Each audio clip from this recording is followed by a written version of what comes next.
मध्य प्रदेश के 4.50 लाख पेंशनरों का होगा भुगतान 53% महंगाई भत्ता। मुख्यमंत्री का बड़ा ऐलान, पेंशनरों के लिए भुगतान 1 जनवरी 2025 से 1 महीने के एरियर का भुगतान। नमस्कार साथियों, तो साथियों आप देख सकते हैं मुख्यमंत्री डॉक्टर मोहन यादव की अध्यक्षता में मंत्रिमंडल की बैठक मंगलवार को मंत्रालय में संपन्न हुई। मंत्रिपरिषद द्वारा राज्य शासन के शासकीय सेवकों, पेंशनरों को परिवार पेंशनों को देय महंगाई भत्ते, महंगाई राहत की दरें वृद्धि किए जाने का निर्णय लिया गया है।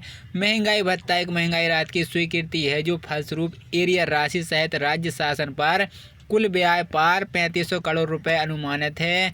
मंत्रिपरिषद की बैठक राज्य शासन के 7वें वेतन प्राप्त कर रहे शासकीय सेवकों को 1 जुलाई 2024 से 3% की वृद्धि करते हुए कुल 53% एवं 1 जनवरी 2025 से 2% की वृद्धि करते हुए 55% के मान से महंगाई भत्ते वृद्धि किए जाने का निर्णय लिया है। छठे वेतनमान के कर्मचारी एवं निगम मंडल उपक्रम के राज्य शासन में प्रति नियुक्ति पर राज्य शासन के कार्यरत 5वें चौथे वेतनमान के अंतर्गत कर्मियों को समुपार्जित आधार पर महंगाई भत्ते वृद्धि के लिए वित्त विभाग को अधिकृत किया गया है। 1 जुलाई 2024 से 30 अप्रैल 2025 तक की एरियर का भुगतान जून 2025 से अक्टूबर 2025 तक 5 किस्तों में किया जाएगा। प्रथम किस्त का भुगतान माह जून 2025 में, द्वितीय किस्त का भुगतान माह जुलाई 2025 में और तृतीय किस्त भुगतान माह अगस्त 2025 और चतुर्थ किस्त का भुगतान सितंबर 2025 तक, 5वीं किस्त भुगतान माह अक्टूबर 2025 में किया जाएगा। 1 जनवरी 2024 से 30 सितंबर 2024 की अवधि में सेवानिवृत्त शासकीय सेवकों के संबंध में नामांकित सदस्य को एरियर राशि का भुगतान एक मुक्त किए जाने का निर्णय लिया है। राज्य शासन के पेंशनर पारिवारिक पेंशनों को दिनांक 1 मार्च 2025 से 7वें वेतन के अंतर्गत 53%, छठे वेतनमान के अंतर्गत 246% राहत स्वीकृत करते हुए छत्तीसगढ़ शासन के पत्र दिनांक 12 मार्च 2000 पत्र पर सहमति प्राप्त करने का निर्णय लिया है। प्रदेश में 2000 मेगावाट सौर पार्क व 100 मेगावाट का कंपोजिट ऊर्जा भंडार परियोजना स्थापित किए जाने का निर्णय लिया गया है।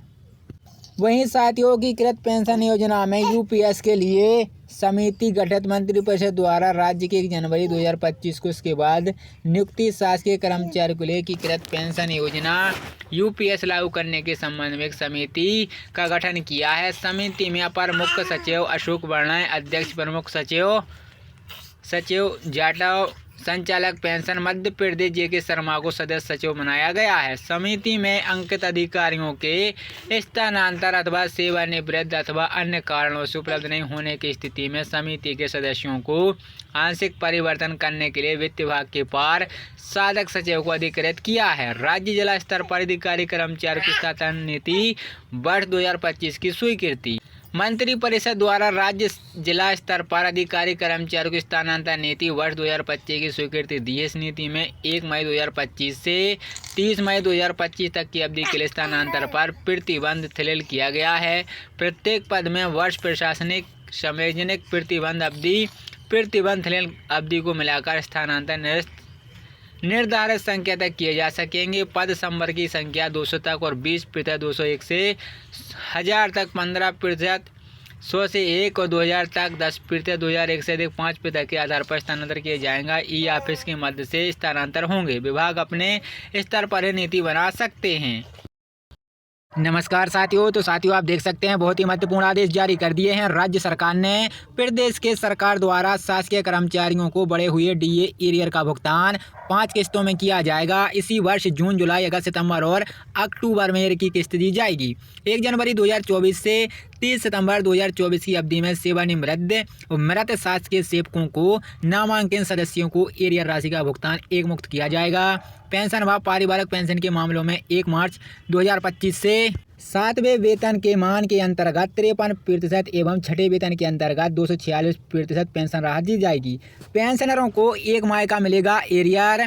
तो साथियों आप देख सकते हैं पेंशनरों के लिए खुशखबरी आ गई है। अब उनके लिए 1 महीने का दिया जाएगा एरियर। शासकीय सेवकों से सेवानिवृत्त प्रदेश के पेंशनरों को 1 मार्च 2025 से ही 53% ही महंगाई भत्ता दिया जाएगा। इसी के अनुरूप उन्हें केवल 1 माह का एरियर भुगतान होगा। शासकीय सेवकों पेंशनरों के महंगाई भत्ते में 2% का अंतर रखा गया है। शासकीय कर्मचारियों को महंगाई भत्ता 1 जुलाई 2024 से 53 किया और 1 जनवरी 2025 से 2% वृद्धि करते हुए केंद्र सरकार 55% महंगाई भत्ता कर दिया है। इसी के अनुरूप 5 किस्तों में इनका भुगतान किया जाएगा। वर्ष 2025 के बाद नियुक्ति शासकीय कर्मचारियों के लिए एकीकृत पेंशन योजना यूपीएस लागू करने के लिए 6 सदस्यीय समिति गठन की है। यह समिति यूपीएस लागू करने की प्रक्रिया पर विचार करेगी। वहीं साथियों 1 मई से होंगे कर्मचारियों के तबादले, 5% डीए को भी कैबिनेट की हरी झंडी। प्रदेश में 4 वर्ष के बाद 1 मई से सरकारी अधिकारी कर्मचारियों के तबादले हो सकते हैं। मुख्यमंत्री डॉक्टर मोहन यादव की अध्यक्षता में मंगलवार को मंत्रालय में हुई कैबिनेट की बैठक में तबादला नीति 2025 को स्वीकृति दी है। इसके साथ ही केंद्र सरकार के समान कर्मचारी को 5% महंगाई भत्ता दिए जाने कैबिनेट ने मोहर लगा दी है। यानी अब कर्मचारी को 55% महंगाई भत्ता मिलेगा। एवं अन्य महंगाई भत्ते में निर्णय पराली जलाने वाले किसानों को राज्य सरकार द्वारा दी जाने वाली 6,000 रुपये की किसान सम्मान निधि 1 साल के लिए रोक लगा दी जाएगी। ऐसे किसानों की उपज भी समर्थन मूल्य पर नहीं खरीदी जाएगी। पूर्व में जिन किसानों पर पराली जलाने पर